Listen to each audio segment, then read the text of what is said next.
Apparently, it is now official, the episodes of the new Power Rangers series are going to be approximately 60 minutes long, which means that they are not just going to create a silly series. Let's break this down a bit.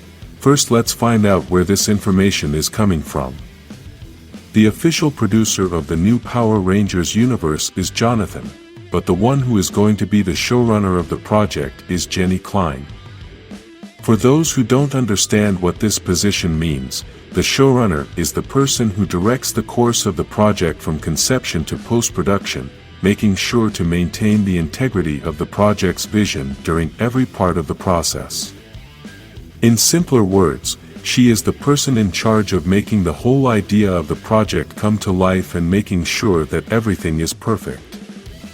On Jenny Klein's official website there was an important change in which she confirms that the new Power Rangers series will have a duration of 60 minutes, and it is from this place that the official information about this important piece of information comes out. Why does the length of the episodes mean so much? Normally series that are children's series, comedy series, or some series with a not-so-serious style, have a duration of 30 minutes or less. However, drama, action, fantasy, or serious style series are almost always 60 minutes long. Usually this is because the producers want to develop a better story with a lot of details, and they need enough time to be able to connect us with everything that is happening. We could tell that the special episode was around 60 minutes long, and this felt amazing as they were able to develop the story a lot more. If this was the case in the special episode, then imagine what they will be able to accomplish in a multi-episode series that will all be 60 minutes long. The producers will be able to develop a deep story with many details, and we will be able to know each character well. In addition to getting to know the lives of the main characters, they will also be able to delve into the history of power, and I only use the word power because we don't know if they are going to use the same idea that we have always seen in Power Rangers. I want you all to have a clear example of what it means that the episodes have a duration of 60 minutes, and the best comparison is one of the most watched series in these times. Game of Thrones is a series that can basically have the same basic things that Power Rangers has, and even though they are obviously nothing alike, Power Rangers can emulate the core basis of this famous franchise. Game of Thrones is a series that includes drama, action, and fantasy, plus, due to its 60 minutes long format for each episode, they have enough time to give protagonism to many different characters. Let's remember that in Power Rangers there are many characters that are practically protagonists, since, if the team has 5 Rangers, then you already have 5 important characters. Besides the Rangers, you should also give a lot of importance to the mentor of the team, since he is a very important part of the plot and could be a great story. We could see this with Zordon, who has become one of the most important characters in the entire history of Power Rangers, and we know that all the fans would have liked to see the whole story of him before Rita had locked him up.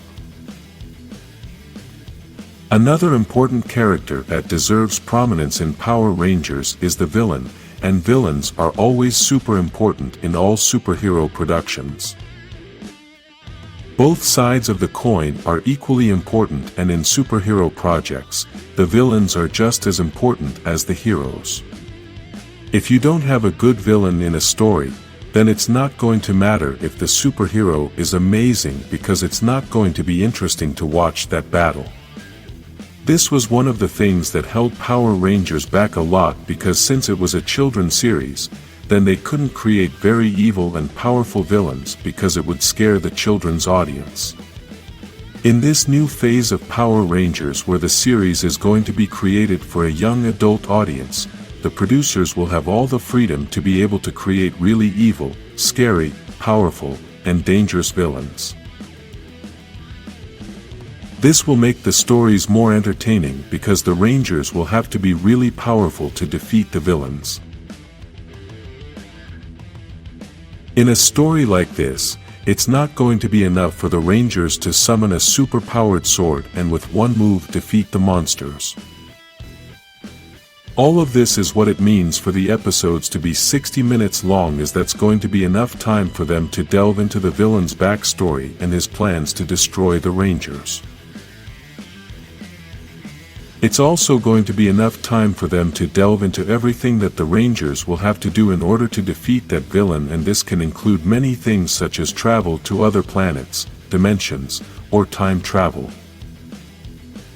There are many possibilities since Power Rangers is a fantasy universe that includes all those things, and this is why this change in audience is very important. Perhaps we think that the change in the length of each episode is the important change, but the reality is that the important change has been the change in audience.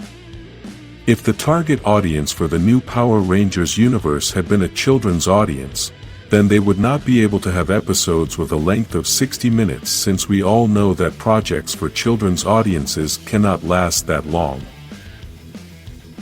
This means that as the age of the audience changes, the producers can start making major changes, and the first one we are looking at is the length of each episode. We still don't know how many episodes each season is going to have, but according to Netflix's style, each season could have between 8 to 10 episodes.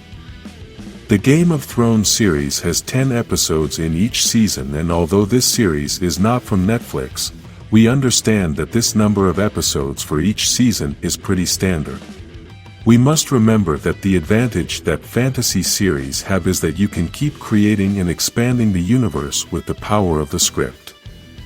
We should also remember that Power Rangers can keep expanding because of the style that the franchise has always had of continuing to create different teams. In addition to this, Power Rangers also has time travel in different dimensions, so they can keep expanding the universe for many years to come.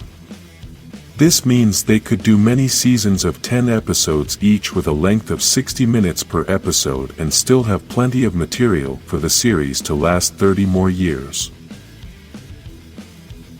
Despite all this, we do not know if the new producers want to follow in the footsteps of the original Power Rangers series, since in this new universe, they can change everything and create a totally different universe.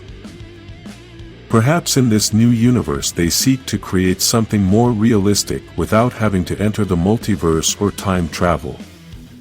Maybe they prefer to create a team of Power Rangers who have to deal with the consequences of each battle, or maybe the battles will be simpler, but no less fun. By this I mean that perhaps the battles will be more melee and that they will not use so many weapons or explosions. In order to know all this, we must continue to wait, and we all hope that soon we will continue to receive more information about the new universe.